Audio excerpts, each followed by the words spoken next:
what's going on, guys? Welcome to another episode of TGC Unfiltered, and I'm recording this when the next TGC Radio needs to go out, but I just really haven't felt like doing that episode. I've put it off.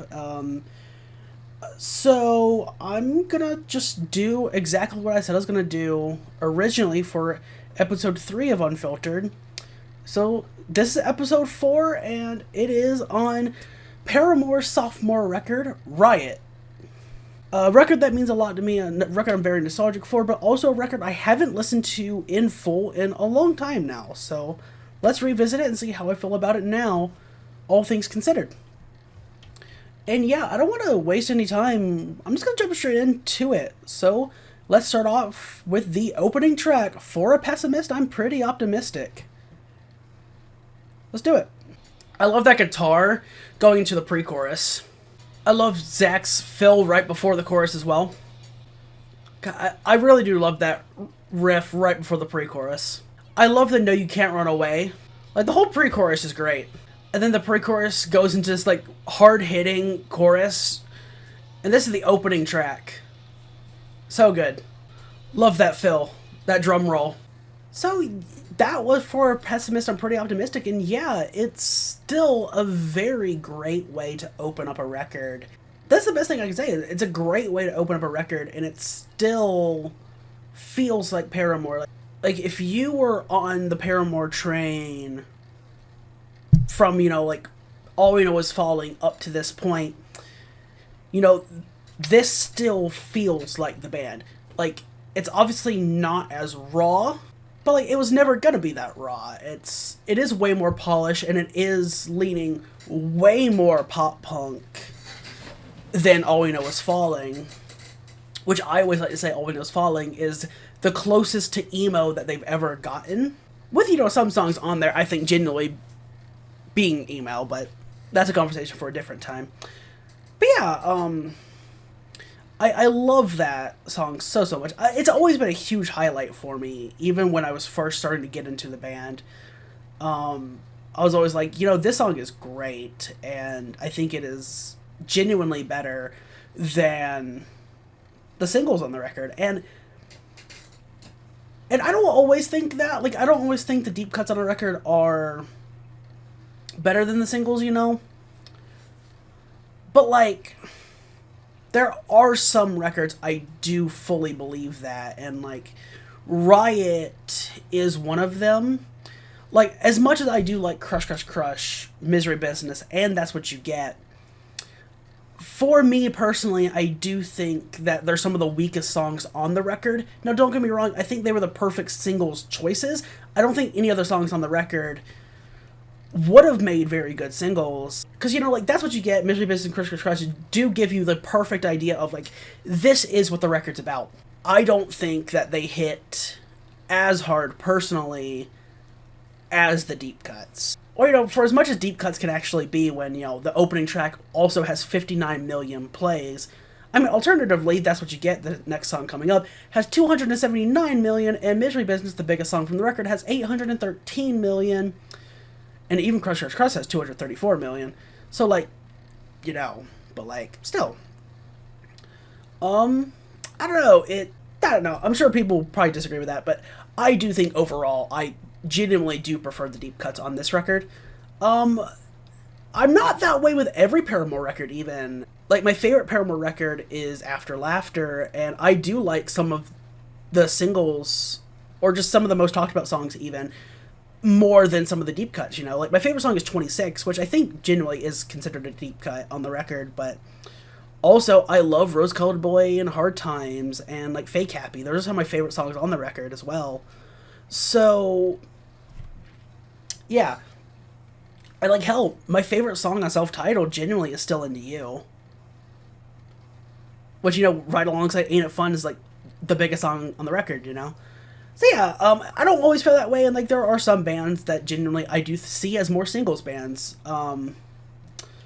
But with Riot specifically, to kind of bring it back around, I do think the deep cuts on here, or I've always felt the deep cuts on here are better than the singles, and we'll see if I still feel that way here in the Unscripted album review. But that being said, For a Pessimist, for Pessimist, I'm pretty optimistic. It's still, like I said, a great way to open the record. I love it so much. It's not my favorite on the record. It never has been, but it's fantastic. And this is another one, kind of like with Brave Faces, etc. in the last episode. There's not a single song I know I dislike, and there's nothing on here, at least as of right now, basing it purely off of my nostalgia and what I remember, there's not a single song that I would even have, like, middle of the road, like, right in the middle of my scale. I'm indifferent towards it. But yeah, like, if I'm talking about great ways to open a record, even if I solely compare it to what I've done for TGC Unfiltered, you know, so 1X, Only by the Night, and Brave Faces, etc. Well, I guess Brave Faces, etc. is probably not a great comparison there, because it's a remix album that gives a completely different vibe to the original. So I guess we'll remove that one for now, specifically, because it is a different conversation.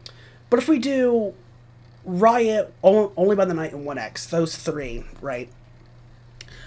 I would say For a Pessimist is the best opener of the three. Like, I love It's All Over, and I don't really care for Closer, but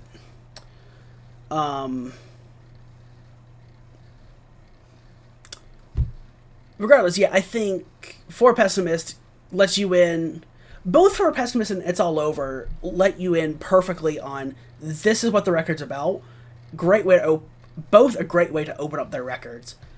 But I mean, as of right now, I feel super strongly for Pessimist.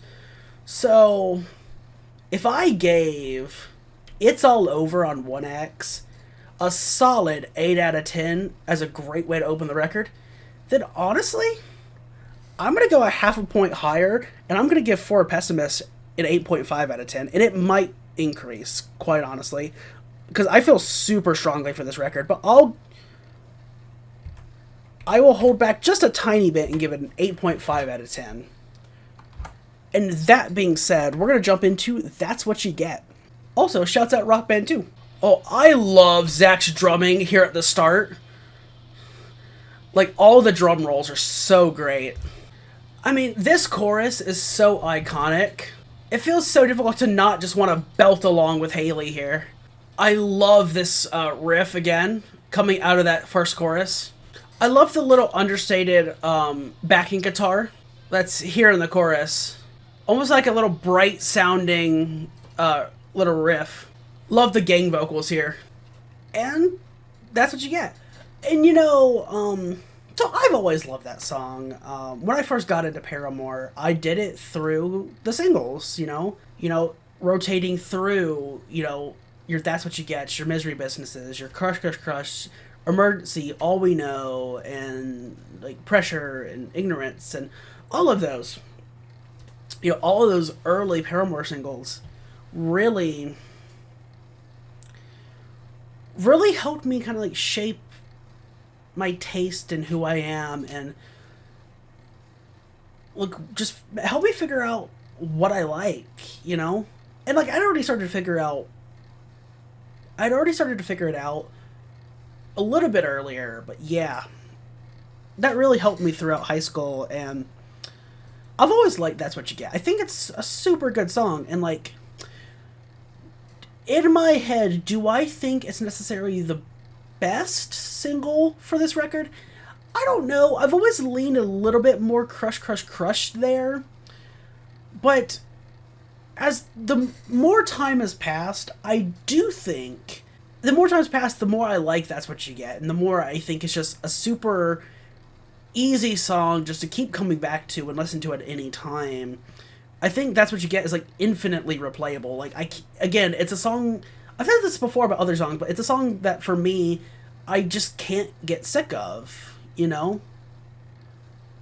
And it means so much to me. I was gonna say, if you would have asked me when I was younger, I would definitely have said, I would say For a Pessimist is a better song when I was younger. I don't know if I fully agree with that now, to be honest, because like, well, it's like I said, the more time has passed, the more I like and really appreciate That's What You Get, you know? So I don't know. Generally, I don't really know how I would compare the two now, looking at the start of my ranking here. Because if For Pessimist, I think, is a very solid way to open up the record, 8.5. I think That's What You Get does a great job of carrying that momentum, and there's things I really like with the song as well. But I have come back to For Pessimist a little bit more. I feel like that does mean something, so I will go just slightly underneath, and I'll still give That's What You Get an 8 out of 10. But next up, track number 3 on this 11-track record is Hallelujah. Again, I do love that riff to open up Hallelujah. Very short first verse. I love this song instrumentally. I can't fully explain it, but yeah, I love this song instrumentally. And quite honestly, this, so far in the record, this might be my favorite vocal performance from Hayley. Oh, I love this instrumental on the bridge. Again, just the whole instrumental I love in this song. Nice little solo here before we get back to the chorus. You know, again, I've always liked this entire record. I've never disliked a single song on it, but wow, I don't know what it was. I like Hallelujah even more now.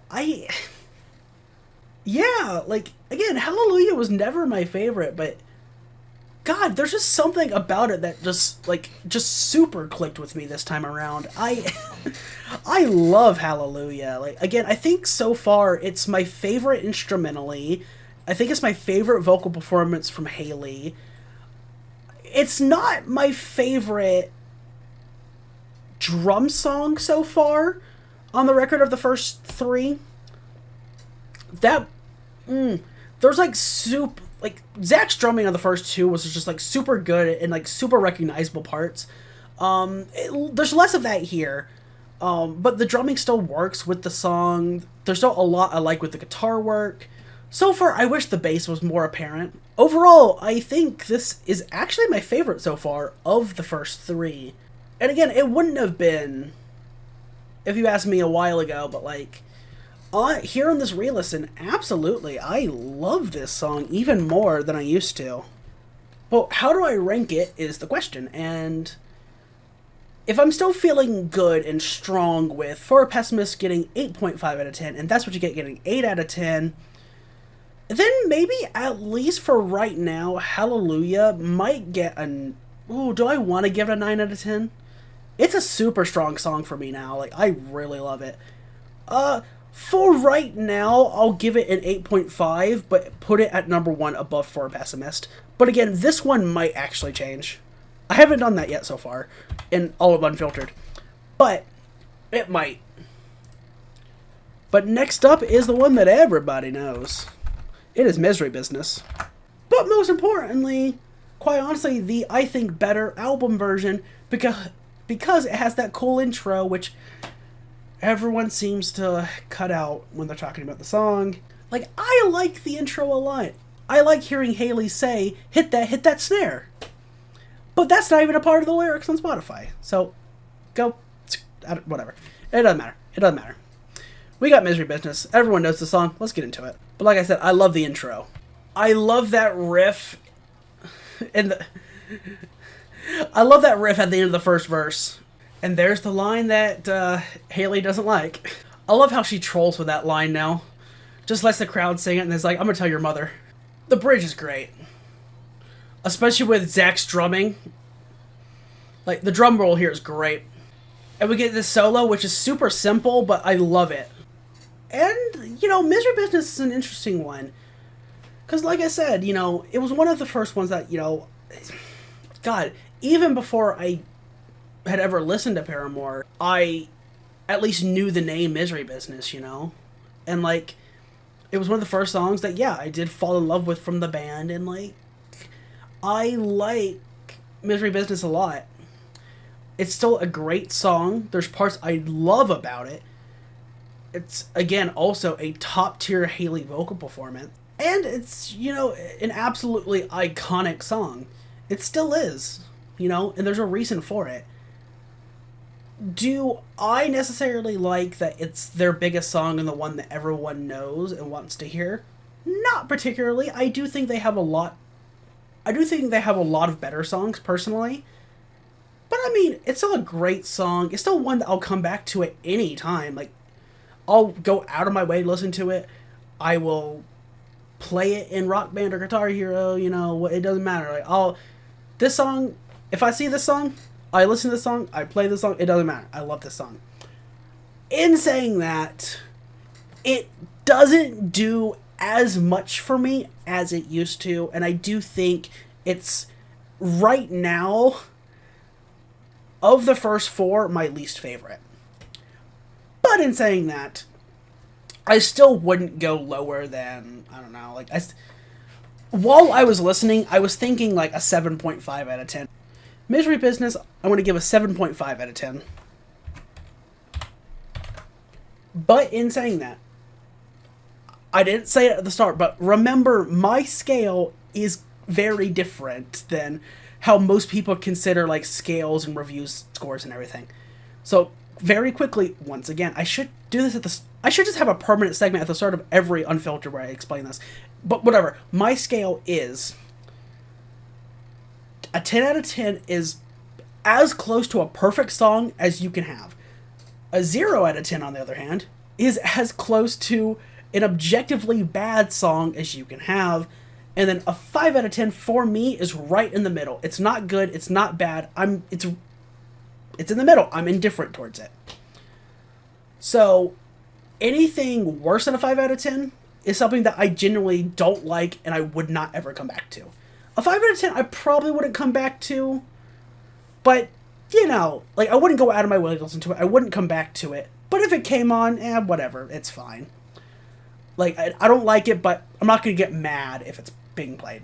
Yeah, and then anything greater than a 5 out of 10 means there's at the very least something that I do actually really like about the song.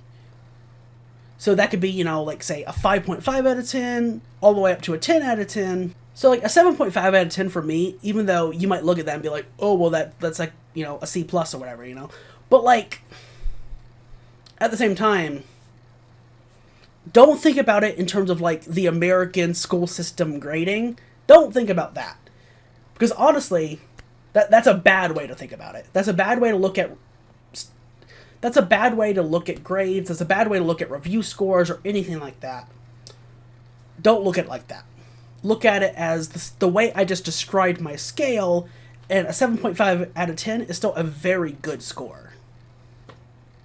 It's just, I like Misery Business just a little bit less than the first 4 tracks. Or the first 3 tracks on the record. But a 7.5 out of 10 for me is still a very good score. Anyway, that being said, that rant over. I might put a timestamp somewhere so you can skip past this rant if you don't really care. But whatever. Now we move on to what I've always said is my favorite song on the record, track number 5, and that is When It Rains. Again, I love the instrumental here. I like how they'll just like play like a chord and then just let it ring out in the first verse here.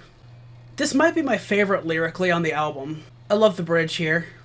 And with When It Rains, yeah, like I said during the song, I think that's probably like my favorite song lyrically. And it's funny now. It's funny now because I think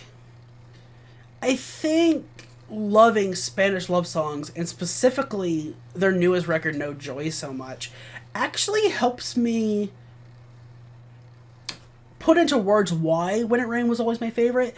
And the lyrics definitely have something to do with that, where, like, a lot of No Joy and When It Rains are pretty similar in that they're very clearly about, you're there watching someone close to you deal with depression, and, like, the songs you're writing are about that.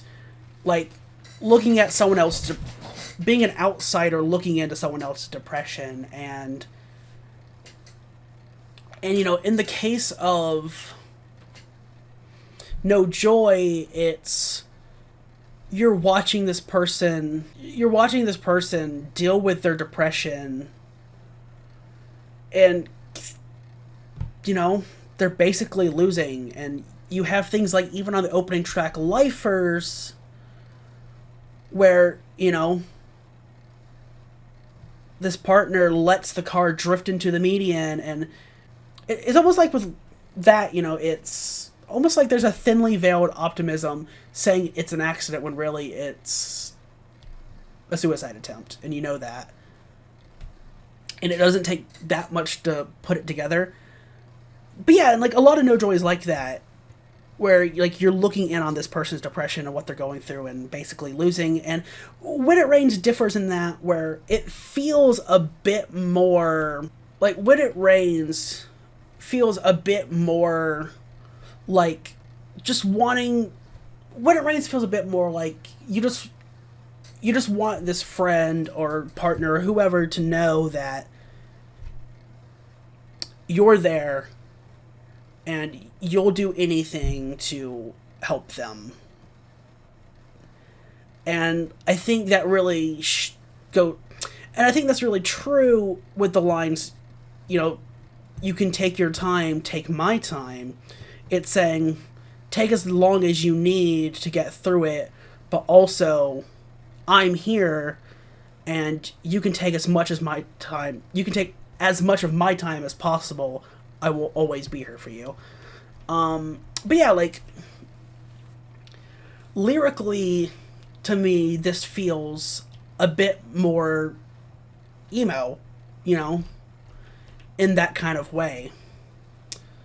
And I don't know, I love this song lyrically so much. It's still easily one of my favorites on the record. I love this song so much. Do I love this song as much as, like, say, Hallelujah? I don't know. Hallelujah really surprised me this time around. It really won me over. But, like, I would still come back to When It Rains more than Misery Business for sure. You know?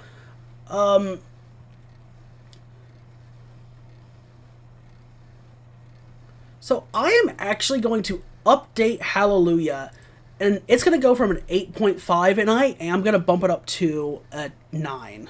Meaning, When It Rains, I'm actually going to bump up to number 2 at an 8.5. That feels good. I do think I preferred this time around Hallelujah to When It Rains, but I think just that as, like, a full song, everything coming together, Hallelujah has been my favorite so far. But When It Rains is definitely my favorite lyrically, and there's definitely some parts of, like, the other three, For a Pessimist, That's What You Get, Misery Business, that instrumentally I also, like, love, and maybe even like a little bit more than Hallelujah in specific spots. But again, Hallelujah has been, like, my favorite all around, like, everything coming together to make this song. It's been my favorite. So that's why it's number 1 at a 9 out of 10 now, when it was an 8.5 out of 10. But yeah, so next up is one that everybody loves, and that is Let the Flames Begin. I do love that, again, like, that riff at the beginning. This might be, like, the best chorus on the record, straight up. I love the roll coming into the chorus. Like, everyone's just going so hard on this chorus. Funny enough, this song actually reminds me a bit more stylistically of what they would do for, like, the Twilight soundtrack, with, like, I Caught Myself in Decode. I love this little outro. That's just this guitar. The tone on this record for all the guitars are great, too. And with Let the Flames Begin, yeah, like I said, I've always loved this song. It's great. I mean, it's so good and beloved that it's got a direct sequel on self-titled. I think it's easily the best chorus on the record. Everyone, again, sounds great. I think stylistically, it feels a bit more like, again, the songs they would do for the Twilight soundtrack. And that's one thing that I just realized, too, like, that it kind of finally hit me. This song, Let the Flames Begin, it does feel a bit different for this record, because to everything before Let the Flames Begin, it feels like, like polished pop punk. And this song, to me, feels more like a really polished All We Know Is Falling song.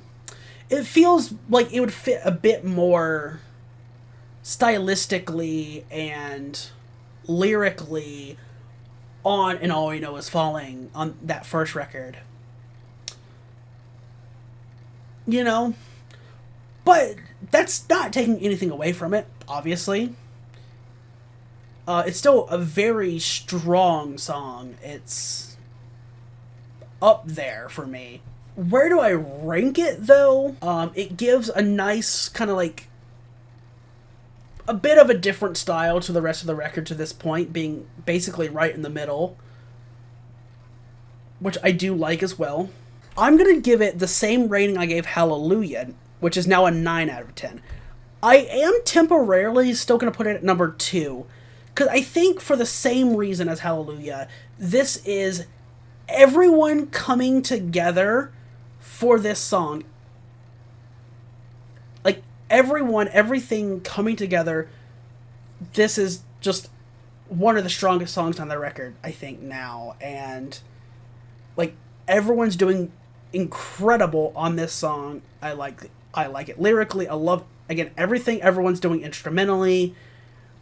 Again, everything coming together. This song is so, so good. And I feel the exact same with Hallelujah. And even though part of me wants to put Let the Flames Begin above Hallelujah because I think it's easily the strongest chorus on the entire record, but I think instrumentally Hallelujah just stays above Let the Flames Begin for me. But I think they're both a 9 out of 10. But next up is one of the least streamed songs. Actually, let me check. In fact, the least streamed song on the whole record, Miracle. One that I've always liked, so let's see how I feel about it right now. I love how in this song, everyone comes in just immediately. I love this opening instrumental. I love the roll coming into the second chorus. Love the build up here into the bridge. I love the harmonies here too, in the bridge.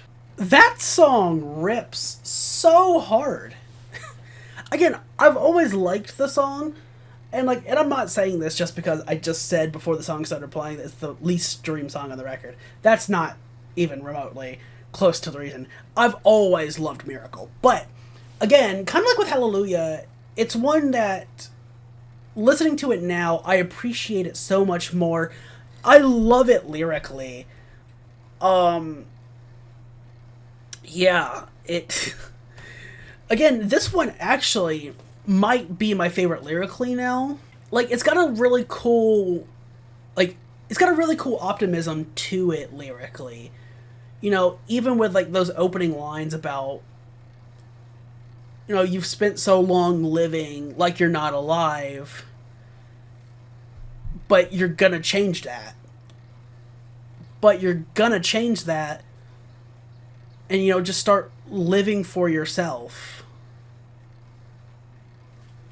Yeah, I love it. Everyone's going, hard as hell from the opening, as soon as you hit play on the track. Again, everyone's coming together to make the song so good.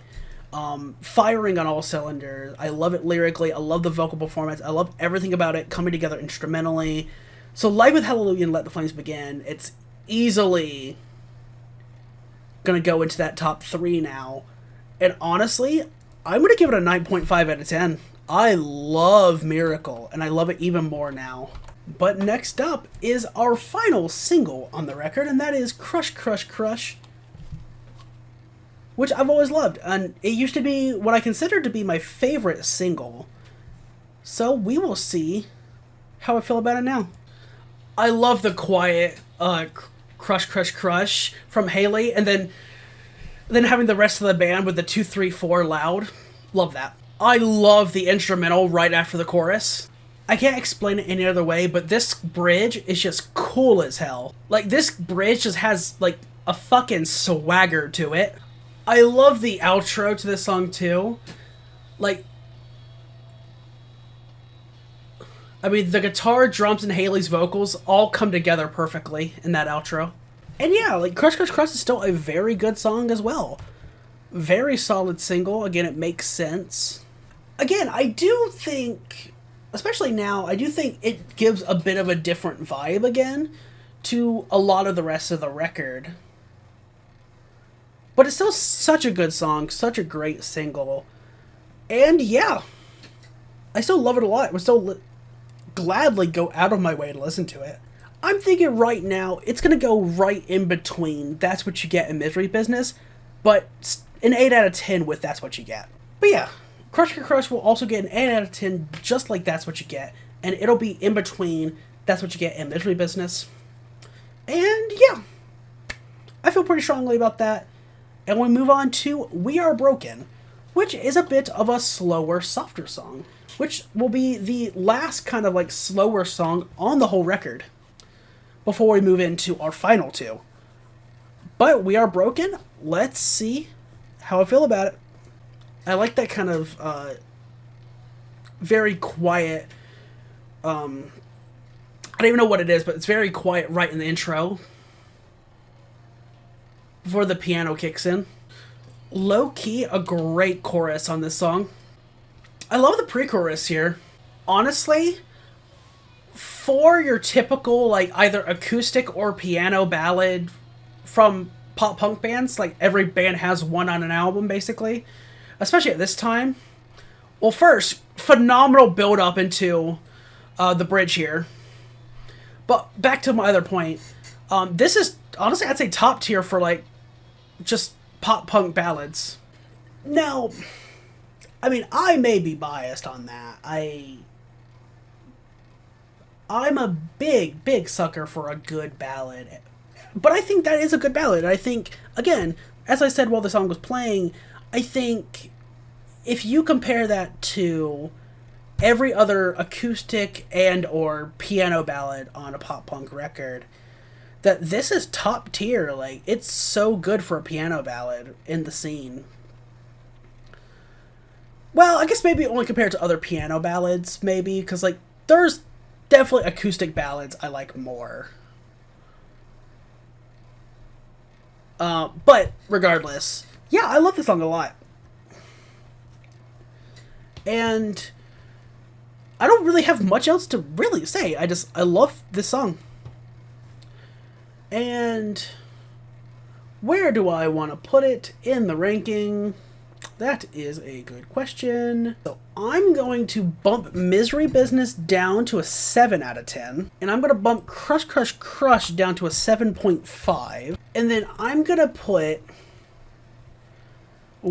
We Are Broken right above That's What You Get at an 8 out of 10. But then we move into our penultimate song on the album, and that is Fences, which is definitely an underappreciated song on this record.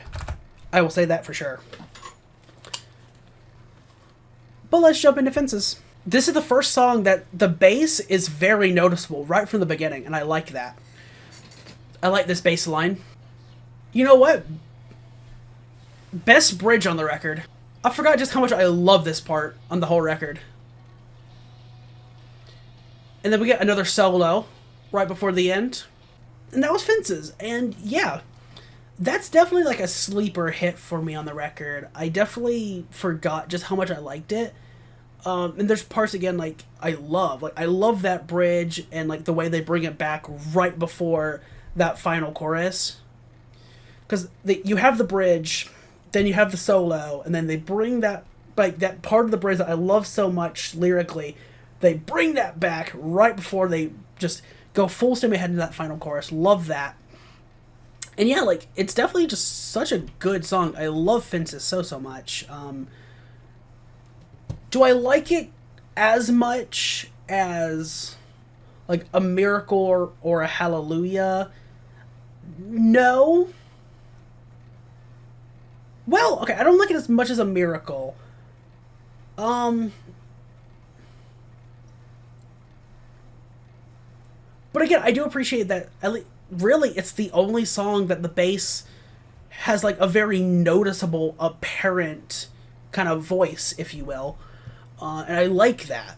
But then Fences, I think genuinely, it's still up there, you know? And I'm going to have Fences separate Hallelujah and Let the Flames Begin. Also sitting at a 9 out of 10. That feels right. But then we get into the final track on the record, and that is Born for This. Another song that just starts full steam ahead, too. I like the backing vocals here at the beginning. I love this snare roll. This chorus is killer. Like I said, I love all the backing vocals on this song. There's a lot of them. And the build-up coming back to that final chorus. And that was Born for This. And yeah, again, the record opens up and finishes with a bang. Everyone firing on all cylinders. Going super hard. And it's a great way to close out the record. Absolutely. I'd argue it's probably a perfect way to close out this record. Like, I wouldn't really want any other song on the record to close out. So yeah, I think it's great. And where do I put it? I think I'm going to put it right underneath For a Pessimist, but the same rating at 8.5. I feel like they work perfectly together as an opener and a closer. I feel like they deserve the same rating. They're equally as good. Both are so very good. And yeah, that was the 4th episode of TGC Unfiltered. And it was on Paramore's sophomore record, Riot. And to run through the rankings one more time, my favorite track on the record was Miracle, which I gave a 9.5 out of 10. It's close to being exactly what I want from this style of Paramore, but it's not quite perfect. But then we have Hallelujah, Fences, and Let the Flames Begin, all at a 9 out of 10, with me preferring Hallelujah to the other two. Then we have When It Rains at an 8.5, tied with For a Pessimist and Born for This, also at an 8.5, but of course When It Rains, I do have a lot of nostalgic attachment to, so that's why it's above that. And I do prefer it lyrically as well, so that's an even bigger reason for me than the nostalgia. But yeah. But then we have We Are Broken and That's What You Get, both at an 8 out of 10, with me preferring We Are Broken to That's What You Get. Then we have Crush Crush Crush at a 7.5, and we have Misery Business at a 7 out of 10. But remember, with my scale personally, a 7 out of 10 is still a great rating. And it's still a song that I would gladly listen to and go out of my way to listen to at any time. But yeah, that was Riot by Paramore. Exactly how I feel about it right now as of 2024. And that's all I've got to say. I don't have much else to... Don't really have much else to say for that one. Still a record I love so much. I think every song on it is very good. Very strong record from Paramore. And yeah, I hope you enjoyed this video. If you did, leave a like, comment, upload, share up on social media, do that good stuff. And until next time, I'll see you later. Bye, guys.